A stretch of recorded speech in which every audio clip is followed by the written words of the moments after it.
bienvenue sur la chaîne Mysticé Fibrae. Mysticé Fibrae, c'est ma chaîne, moi c'est Pauline.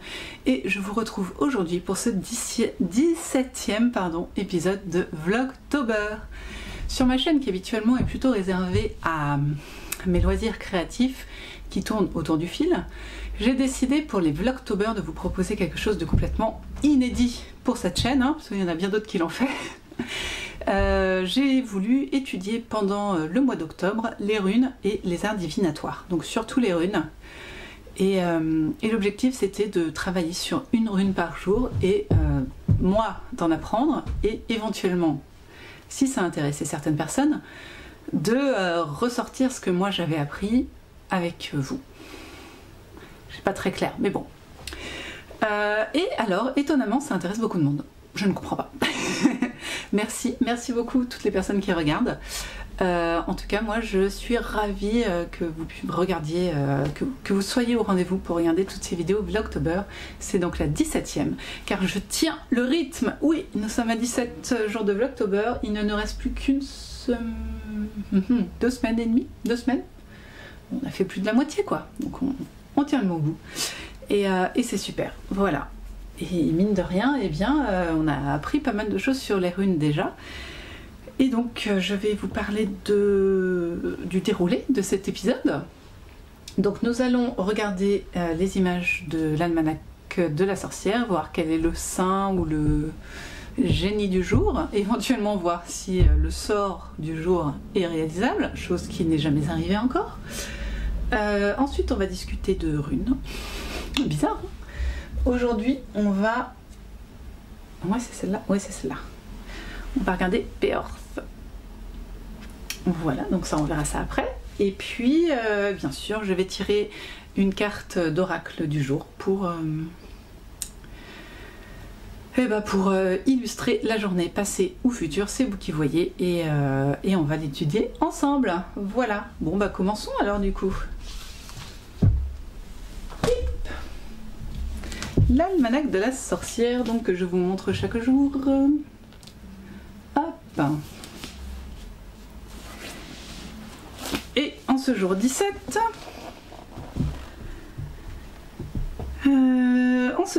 nous n'avons pas de saint du jour, mais un génie, Abouya, qui donne avec libéralité, alors ça ne veut rien dire.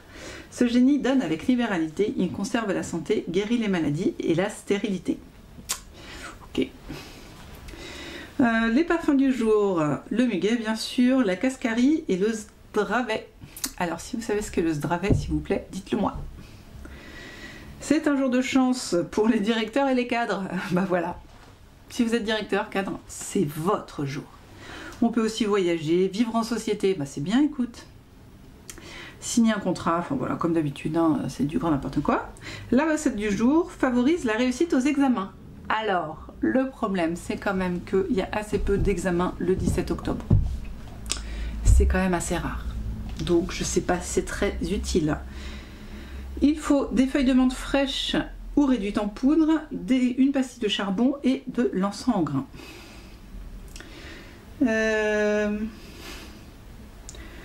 Les iconographies sont potables.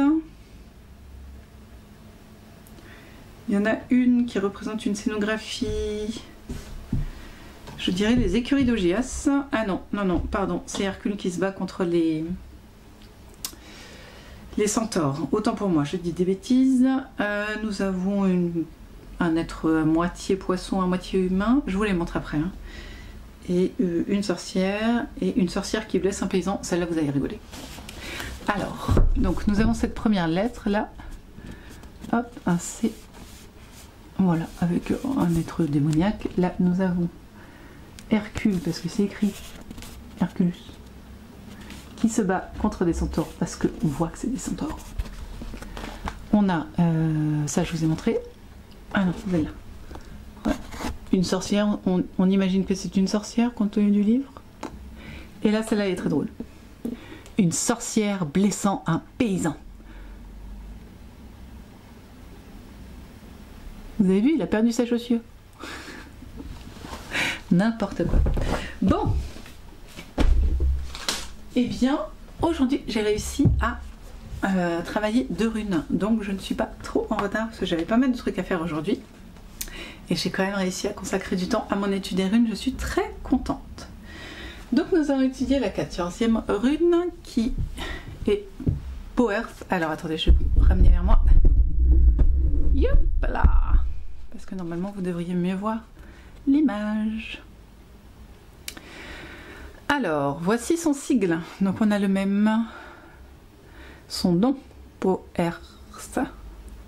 Non, Peorth, pardon. La rune 14 et sa lettre, c'est le P. C'est une rune qui veut dire pion ou pièce de jeu.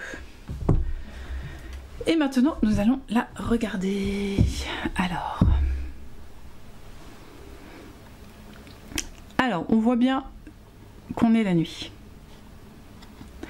On voit cet arbre là, mais est-ce que c'est vraiment un arbre? Parce que franchement, je sais pas vous, mais moi je vois quelqu'un qui est assis au bord de l'eau. Si ce n'est la tête là, je vois des jambes, ses mains qui retiennent et un dos tout droit, et limite la tête ce serait cette petite brindille. On a cette jolie fleur là, qui est une pensée je crois, mais je ne suis pas sûre. Et au fond, un nuage ou de la glace ou je ne sais pas. Là, on a bien le point d'eau et là, on a la terre. Là, je crois qu'il y a un oiseau.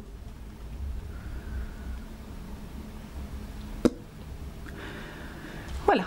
Bon. Bah écoutez, on va lire et puis on va bien voir ce que ça nous dit. C'est une rune mâle. Ouais. D'accord. Pas de problème. Son élément, c'est l'eau. Eh bah cool. Du coup, je suis d'accord. Les plantes, il y a le tremble, le hêtre, le viorne orbier et le noyer, l'aconite et le chanvre. Donc on est sur des arbres un petit peu, comment on dit, torturés. Hein. L'orbier, je crois que c'est un peu torturé. Le noyer aussi, le tremble aussi. Donc ouais, ok, je suis d'accord. Les animaux, on a la corneille et en général les corvidés, donc j'ai appris grâce à vous et grâce à l'étude des runes, que les corvidés sont des petits oiseaux type corneille en fait, enfin, du coup des gros oiseaux qui sont pas forcément migrateurs mais qui restent dans nos contrées. Voilà. Ensuite, on a aussi les araignées. Bon là j'ai pas d'araignée dans le truc, ni de corneille. Hein. Non, il n'y a pas d'oiseau. Enfin si du coup, si on considère que la tâche là c'est des oiseaux. Ensuite, ces couleurs sont le noir et le bleu nuit. Bon bah là je crois qu'on est d'accord. Noir, bleu nuit sont les couleurs principales de la carte. Ces pierres, l'onyx, la turquoise et l'améthyste. Donc onyx noir, turquoise, turquoise et améthyste la pierre violette. Astrologie. Donc elle est reliée au Capricorne. À 1, 2, 3, au Capricorne, au Verseau, à Jupiter et à Saturne. En pratique magique, cette rune symbolise la divination et l'oracle. Elle est associée au souvenir et à la mémoire. Donc imaginons, parce que je vous dis à quoi sert la pratique magique, mais je n'explicite pas souvent.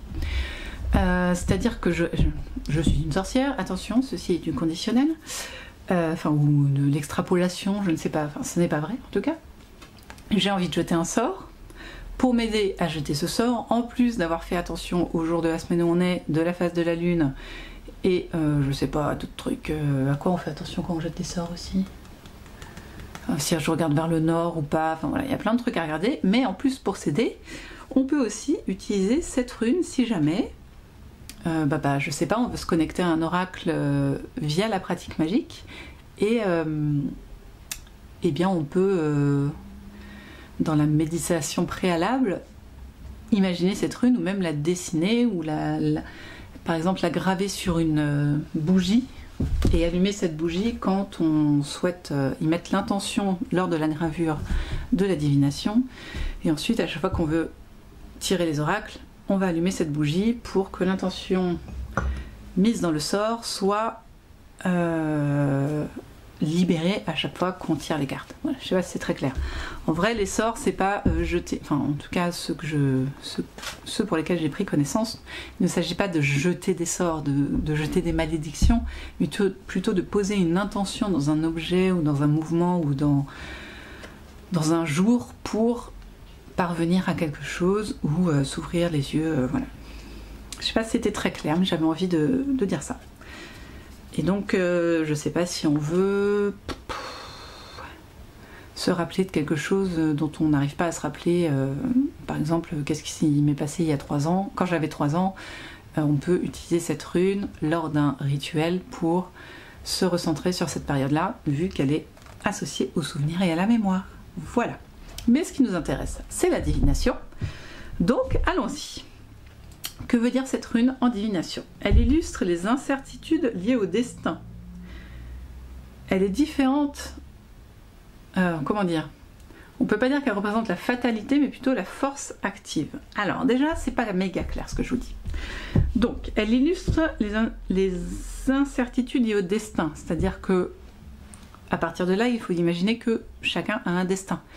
Mais, là où il y a le petit bémol, c'est que ce destin n'est pas une fatalité, mais plutôt une force active. C'est-à-dire qu'il n'est pas décidé que demain ma voiture tombera en panne, mais si jamais je ne vais pas chez le garagiste aujourd'hui, pour contrer, finalement, par mon action, entraîner quelque chose de positif sur ma voiture, il est possible que demain elle tombe en panne.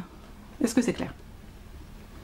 Ensuite, elle invite à forger notre avenir en faisant preuve de stratégie, d'esprit tactique et de résilience pour apprendre à rebondir. C'est des longues phrases, hein, j'espère que c'est assez clair. On est toujours dans la même idée, c'est-à-dire que elle nous invite en fait à travailler la force active, c'est-à-dire la force active pour l'avenir de, par exemple, ma fille qui a 14 ans, ça va être de 13 ans, ça va être de travailler. Pour plus tard réussir à faire travailler au collège pour plus tard réussir à avoir un travail qui l'intéresse. Voilà, c'est ça l'idée. Nous sommes maîtres de la partie, parce que je vous rappelle que c'est la rune pion pièce de jeu, donc nous sommes maîtres de notre partie finalement. On est toujours sur la même idée, hein, je sais c'est long mais... Et elle nous demande de prendre soin de notre libre arbitre afin de distinguer ce qui a de valeur et ce qui n'en a pas dans notre vie. Voilà. Donc ça, c'est une autre idée, du coup. C'est-à-dire que, enfin, même si on reste un peu sur la même idée, mais il faut, prendre... Enfin, je crois que c'est assez clair, non? Prendre soin de son libre arbitre pour faire le tri entre ce qui nous est important et ce qui ne nous est pas essentiel. En tout cas, c'est une rune de bon augure, parce que comme elle représente le jeu, elle représente aussi le plaisir et la providence. Et il faut se dire, quand on la voit, que même si les choses demeurent incertaines, nos choix et nos attitudes peuvent le plus souvent changer la donne. Elle représente le destin, mais le destin qui n'est pas figé, celui qu'on peut changer. Alors, c'était beaucoup d'infos pour finalement pas grand chose, donc on va résumer tout ça, bien sûr. C'est une rune mâle. Ah, je vous ai pas dit qu'elle dépendait de Frigg en déesse, qui est associée au souvenir, à la mémoire et à la divination, et qui illustre en fait les pièces d'un jeu d'avenir, d'un jeu de pouvoir sur lequel on a le pouvoir, voilà, d'un jeu sur lequel on a le pouvoir. Donc bien que ce soit incertain, bien que ce soit du non connu finalement, des choses sur lesquelles on n'a pas vraiment choisi, on sait qu'on peut avoir un pouvoir dessus en faisant des efforts. Donc voilà, moi je pense qu'elle représente le destin, mais le destin que l'on peut changer et le destin qui peut être modifié par nous-mêmes. Voilà. J'espère que c'était clair. C'était long, mais ça méritait parce que c'est une rune qui me semble importante. Et dans notre pratique de l'oracle qui du coup est pas la base quand même, mais elle représente la chose qu'on est en train d'étudier, donc c'est intéressant. Alors, je suis en train de réfléchir à quel oracle on va utiliser aujourd'hui. Je n'ai pas d'idée. Bah écoutez, les animaux totems sont sortis, alors, et puis j'aime bien les animaux totems parce que vous avez toujours des super réactions sur eux. Donc je trouve ça cool. Dites-moi bien sûr ce que vous avez pensé de la rune, et nous on va s'occuper des animaux totems. On va essayer de tirer la carte.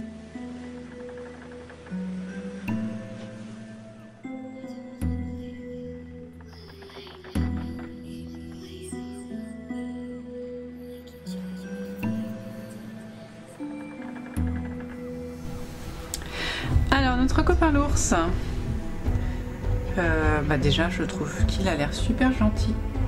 Regardez. Vous avez vu, c'est ce regard, on dirait un gros tout gentil. On a l'impression d'un nounours. Alors il a aussi l'air très intelligent. Et bien que normalement, moi quand on me dit ours, je pense à Balou, quoi, hein. Balou, le gros nounours, un peu gentil mais un peu ballot, quoi. Lui clairement pas, hein. Il ne me fait pas du tout penser à Balou. Très intelligent, très débrouillard l'ours.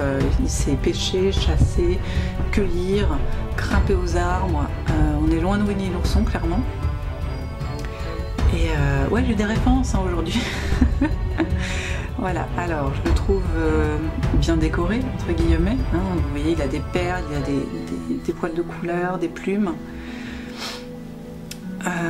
Mais en vrai, voilà, je le trouve pas pouilleux, je le trouve pas royal comme le cheval ou qu'est-ce qu'on a vu hier. Enfin, voilà. C'est pas royal, mais peut-être le...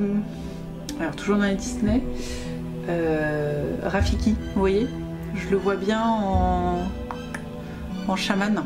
Le chaman ours, celui qui va nous guider vers la connaissance, vers le savoir, vers là où on doit aller en tout cas. Ouais, pour moi là on est devant un guide qui sait un guide débrouillard, qui sait nous débrouillardiser, qui sait nous montrer le chemin et même si c'est pas le chemin le plus simple, ce sera celui qui sera le plus bénéfique. Voilà. Ouais, on est bien, on est très bien. Alors, dans le texte, je prévois l'hiver. Donc, le message de l'ours concerne le temps qui passe et le respect des cycles de la vie. Il parle d'hibernation, c'est vrai que j'ai pas parlé d'hibernation. Le temps de l'action n'est peut-être pas encore venu, vous êtes trop faible, pas assez expérimenté.